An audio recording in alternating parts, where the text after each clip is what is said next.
What's going on, everyone? It's another episode of the WVSports.com podcast. I am Wesley Shoemaker, joined as always by the one and only Keenan Cummings. So, Keenan, it is getting to that time of the year where March is creeping closer, and every game in February for a basketball team like West Virginia's means that much more in terms of consequences as far as being in or out of the NCAA tournament. The bubble is starting to get real for the Mountaineers as they have slid recently. Most recently, a loss to BYU 73-69 at home on Tuesday night. And it does not get easy for the Mountaineers as two of their next three are on the road against Baylor and Texas Tech, two of the better teams in the Big 12. So, Keenan, as we sit here on February 13th, what is your confidence level that this team makes the NCAA tournament? I think they're still in. Now, I think they're going to have to win some games, but if you look at most of the metrics right now, and I know the season's not over, there's a lot to play out, and they've got to win games, but right now they're safely in. They're not on the bubble right now. They're pretty safe at 15-9, which is kind of surprising. But when you get some of the wins that they have, you get that, and you look at some of the teams that are on the quote unquote bubble with them. That BYU loss hurts, and we'll get into that. But you have a win over Cincinnati. You've beaten some of these teams that kind of are vying for the same thing as you. But right now I feel pretty good. I would have felt a hell of a lot better had they beaten BYU. I think had they got the 16 wins with what they had left, I'm still convinced that the magic number is 19 for this team. I think if they get there, I don't even necessarily think it has to be regular season. I think if they win one in the conference tournament, they'll probably still be safe. But the question now is, where do those 4 wins come from? And we'll get into that. But, you cannot lose at home. It sounds cliche, but it's true. You got to find ways to win games at home. And for the most part, West Virginia has not done a great job of that of late. They've lost to, obviously, Arizona State, BYU. Losing to Houston it's Houston. But, they've lost some games at home that they could have won. And this thing's crazy, man. Remember, we were talking a couple weeks ago or before West Virginia played Kansas State about how bad Kansas State was, and that was probably the worst loss West Virginia had this season. Man, they're on a path to the tournament right now if they keep winning. They're not only beating teams, they're beating good teams, and that really started with West Virginia. So there's a lot of ebb and flow. That Cincinnati team in West Virginia played them was kind of dead in the water, and they've gone on a run of late. And they're coming to Morgantown next week. So this thing can change fast. West Virginia for now is safely in the NCAA tournament, but you lose to Baylor this weekend, you lose to Cincinnati, it starts getting dicey. So this is very, very fluid at the moment. 48 hours, we'll see in the Jerry West room fluid. But I think that this is it's a tough situation for West Virginia because, for lack of a better term, teams kind of have the blueprint now on how to defend West Virginia. And, but the crazy part is Javon Small has taken 9 shots over the last 2 games, and West Virginia had 2 of their best offensive performances as a team. Really, 2 of the top 3 in Big 12 play. So other guys have stepped up, but it was the defensive end that really killed them against BYU, especially in the second half. And we've talked about this a lot. Darren DeVries pretty much mentions this after every loss. But if you look at the numbers, it's true.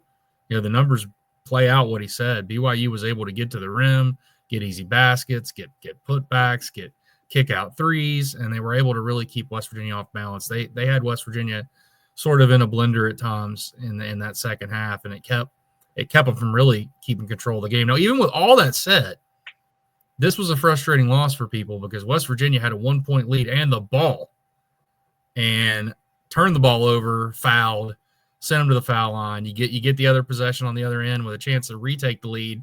Wide open 3 doesn't drop. It was a really nice kick to Yesufu. He just didn't make it. And there you go. And then you have a defensive possession to get a stop, try to get the ball back. You foul, they make it, and then they make the free throw and make it a 4-point game. The game's over. So And those are the margins that Darren DeVries has talked about all year, and it's true. Especially with this current makeup, we know now that obviously Tucker and Stone aren't coming back this year, so this kind of is what West Virginia has. They played with an 8-man rotation pretty much exclusively for the last 6-7 games, so this is what West Virginia's got, and they got to try to find a way to kind of dig down and get some more wins. And you got some opportunities at home. I mentioned Cincinnati. You got UCF coming to Morgantown. So you've got chances. You go on the road against a Utah team you beat. You play BYU again, which was a fun back-and-forth game other than the result if you're a West Virginia fan. But you got chances here. I definitely think the back end of the schedule is easier than the front end. So we'll see. Yeah, 7 games to go. 4 of them are on the road. Out of those 4 road games, 3 are quad 1 opportunities. 1's a quad 2 opportunity. I'm with you, Keenan. I think they still do get in, but they've got to win that Cincinnati game at home. I think that's kind of a must-win for this team. They've really, as you said, they've got to go undefeated the rest of the way at home because you have got a quad 2 game against Cincinnati, quad 3 game against TCU, and I'll just say this now. Whoever doesn't realize what the quads are, quad 1, quad 2, quad 3, quad 4, these are your net rankings and net quadrants, and that is the computer system that the NCAA selection committee uses. And so it varies based off location, opponent, et cetera, et cetera. But quad 1 is the best. Essentially the best of the best. Yep, and then quad 4 is the worst. West Virginia had a couple quad 4 games. Those are the early non-conference games. But from here on out, Keenan, they've got 3 quad 1 opportunities, 3 quad 2 opportunities, and 1 quad 3 opportunity, which that's kind of teetering to be a quad 2 opportunity. But they've got to win 3 remaining home. You just have to go to 3-0, and that would help this team out. That would get them to 18, and then you just need out of those 4 on the road 1, and then possibly 1 in Kansas City. So it certainly is doable. I mean, if they get to 20, rubber stamp it. I'm saying it right now. Yeah. I mean, the numbers back it up too. Looking at TeamRankings.com, they have a odds to make the NCAA tournament by win total per team. If West Virginia's at 17, they have a 0.8% chance, so less than 1. 18, they're at about 36. 19, they get to 79, and then at 20, they're at 95%. So 19 is the number that I think, just based off what they've done, I feel safe with. But if it's 20, rubber stamp it. I mean, like you said, I think the 19 number is a little suspect if it's 18 from the regular season and then they play the Colorado game, because the Colorado game in Kansas City, if that's your first, because right now what WVU is the ninth place team in the Big 12, so they would play the last place team in that first day or whatever. And I think it's they haven't won a game, but that would be a quad 3 neutral site court game. And if that's your only win in Kansas City, then you're really holding on to your seat on that Sunday. I'm not sure it kills you though, because at least you get a win. A win. You lose that game. Oh my gosh! If you lose that game, then you're really. If anything, though, what we've seen in the last couple of years is the selection committee hasn't weighed the conference tournaments as much into the equation outside of teams just making it. So I think that helps West Virginia a little bit if that same philosophy is kind of used. But I think you get to 19 in the regular season. I feel good about that number just because of the resume. Right now, West Virginia technically doesn't have a bad loss. I know there's losses that, fans and people that cover the team say, hey, man, they should have won that game. But they don't have a quad 3 loss. They don't have a quad 4 loss. They have a couple quad 2 losses and obviously some quad 1 losses. But they've also done pretty well in quad 1 games, 5 and 6 for a team that is 15-9. That's pretty good. You look at some of the teams on that list. Baylor is much higher than West Virginia in the net, but I think they're 2-8 in quad 1 games. So they've got a pretty good resume, but you got to close this thing out. And this has a feel to me a little bit in the opposite direction of the team with Eric Stevenson a few years ago that had to find some way to win some games down the stretch after they started poorly. And this kind of has that feel to me. But you look at what West Virginia's done, other than Houston and, obviously the Pittsburgh game and they've been in most of the games. They've had chances to win. and they've played teams pretty well. Even And DeVries keeps BYU. saying that we have to bring it for 40 minutes, and it's true because there's been spurts in I think almost every game. I mean, even that second, both Houston games, Keenan, they played well for significant chunks of those games. Pitt is kind of the only outlier, I would say, where they really were just dominating Kansas from State start to was pretty finish. bad. Kansas State was pretty bad too. Yeah, the 19-2 or whatever it was, but other than those two games or so, and then I guess the first half at home against Houston, this team really hasn't been fully just out of anything. And I think that gives you hope in the terms of you have chances the rest of the way, but also in terms of if you do make a tournament, you got a puncher's chance.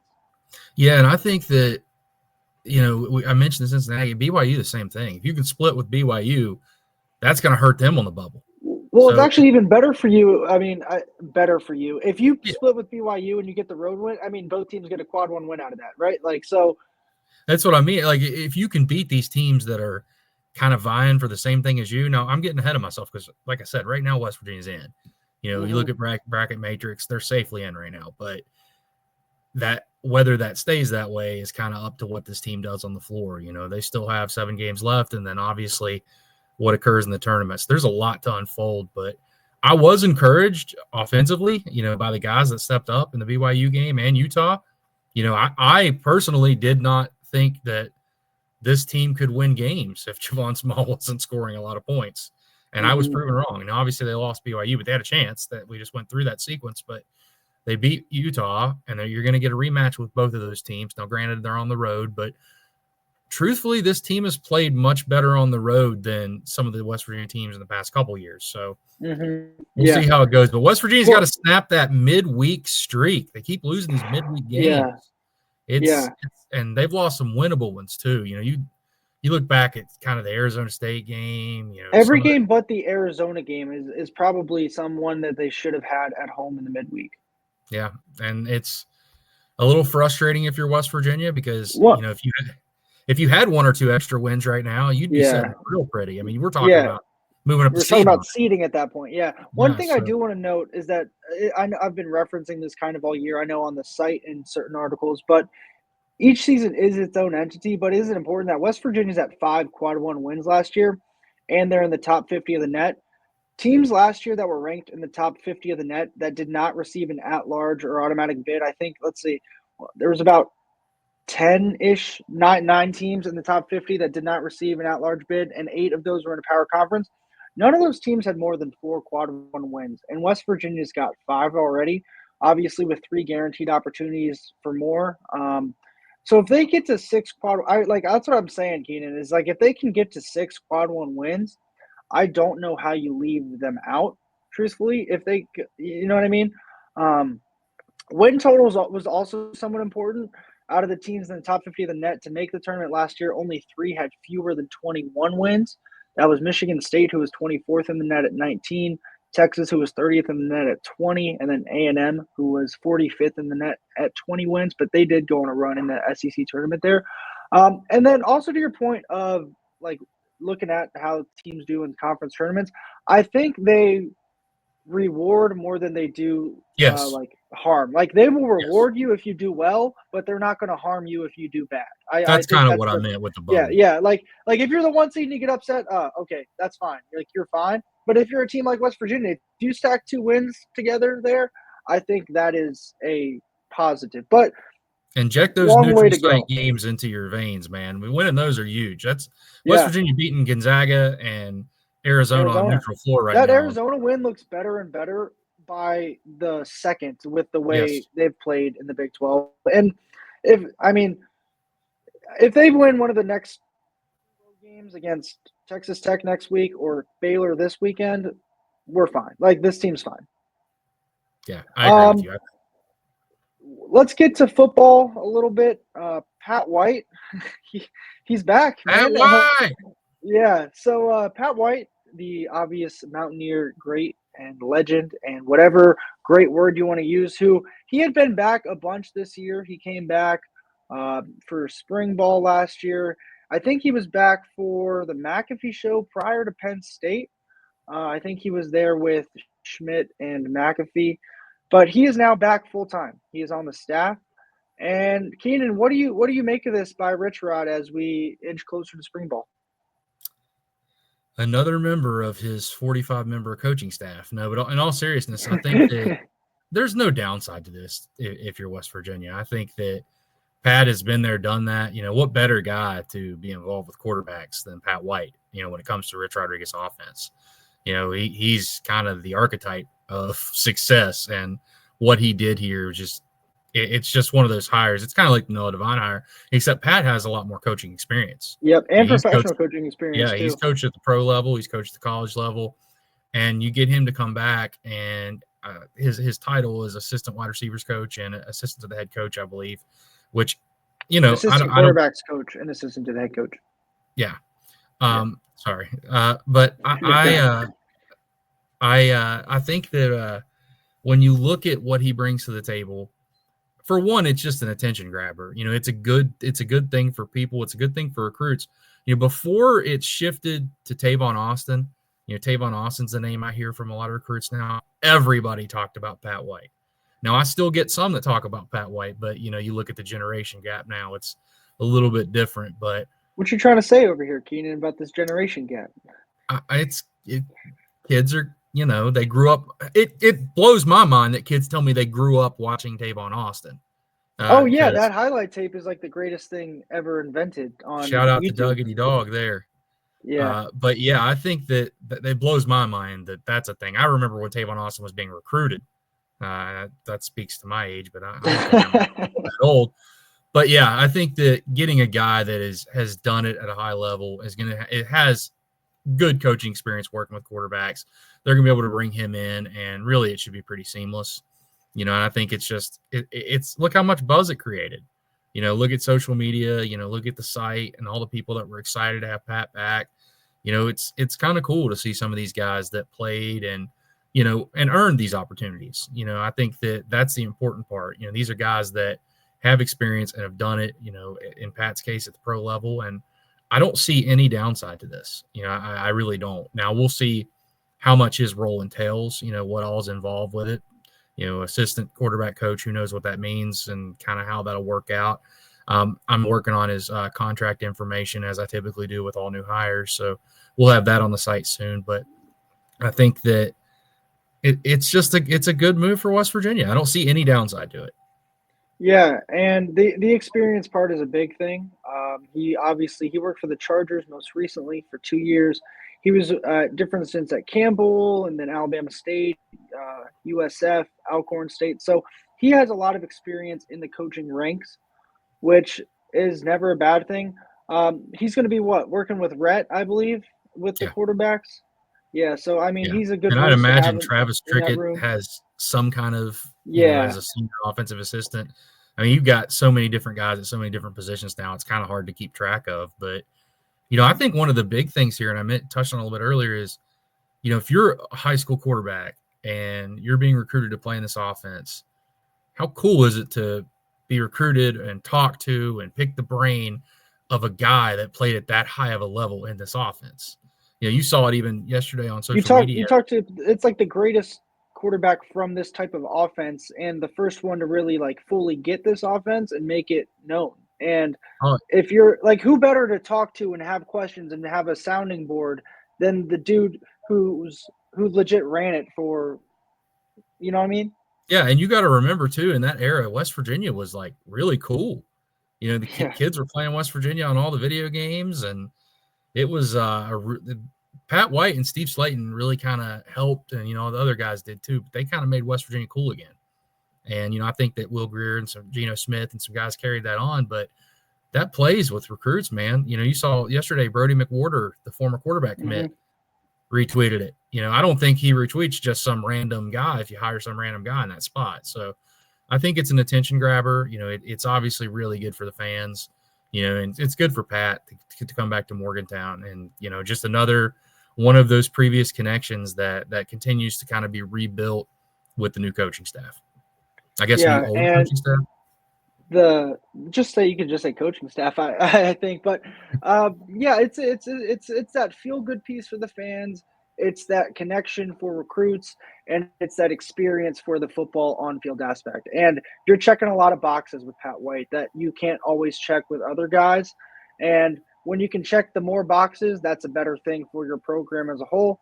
And listen, Keenan, I know it took some time, but this staff has really, really come together. And we Yeah. heard about it, how like from the get-go, Rich said, this staff, we're going to build this staff. And he certainly has built it and has done it with a whole lot of different people from a whole lot of different places. But there are a lot of West Virginia people on this staff, which he did say he would do.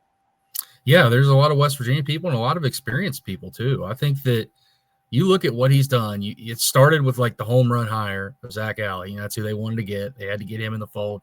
But then all the other pieces built around him. And I think you got to mention this. We're technically in a recruiting dead period right now, which means no visits off campus or on campus with recruits, but you can still contact kids and that kind of thing. This coaching staff is getting after it. Offer after offer. You saw what they did with transfer portal guys and late finishes for high school. So they're getting after it, and I think that's exciting. It's refreshing. The thing that has stuck out the most to me when I talk to kids, and this isn't necessarily, groundbreaking stuff, but all of them talk about the energy, the energy in the building, just how driven this coaching staff is to kind of get this ship righted and really kind of get this back to where it was. And, I think that's important for some people to hear, after some of the things that have been said in the past. I don't want to call them excuses, but pointing out reasons why you would struggle. It seems like that this coaching staff's kind of full speed ahead, and that's playing with recruits right now. They've already added a few for 2026. That list is going to continue to grow. Obviously they did well in the transfer portal, and we'll continue to see how it comes together. But I think it's hard to complain with what they did with the coaching staff overall. You can nitpick a few things, but I think they've got a lot of experience on staff, and if they don't have experience, a lot of upside and recruiting upside, and I think that matters. Yeah, I agree with you. And one more thing to hit on before we get out of here. Baseball starts tomorrow. First game of the Steve Saban's era. They're down at Jacksonville. It's going to be interesting to see how they do it this year, Keenan. Pitching, they lost a lot, but their lineup, they returned a lot. And so we'll see what plays. They're going to have a lot of depth and experience in the field and at the plate, which will be just fun to watch because they're going to be able to kind of match up differently. But they start a 4-game series with Jacksonville. Don't read too much into February baseball is what I will say, because I always forget that it feels like it starts earlier and earlier every year. It's supposed to start. It's always, the first day was always the 15th, and then they said, oh, well, if the 15th on like a Saturday or Sunday, we'll just start the 13th or the 14th. And so it does feel earlier and earlier every year. You're not wrong. Okay. Well, it feels like it starts earlier and earlier every year. I do want to mention this too. Just released today, 2 former Mountaineers are going to the Combine. Wyatt Milam and Sean Martin. Obviously, both those players, long careers with West Virginia. Milam, consensus All-American. West Virginia natives. Yes, both West Virginia natives. So I think that's pretty cool. I was surprised to not see TJ Jackson's name on there. I understand the measurables, but just his production. But overall, it's pretty cool to have West Virginia representative. You want that list to be a little bit bigger in the future, but getting 2 guys from West Virginia on there that really, played their whole career here and played well for the most part, that's pretty cool to see. Yeah, although Martin did not really produce numbers-wise, he played his position well this year. He played his position really well, and his measurables are pretty high too in terms of his size and athleticism. His upside he's still got upside. I mean, you look at the guy. Yeah. I'll never forget when I first saw him in person, and he wasn't filled out yet. I was like, who is that? I thought he was a player on the current team. That's how big he is in person. And it really stood out to me. And, he didn't necessarily meet what you would have expected in terms of sacks, but he also was asked to do some different things this year, and I thought he played probably the best ball of his career. Yeah. So that will do it. You got anything else, or you want to wrap this up? Spring football coming. I do want to mention that. Don't forget, guys. We're talking about baseball, basketball. Down the tracks. Spring football will be here soon, probably in the next week or 2, I would imagine, the end of February, and that's hard to believe.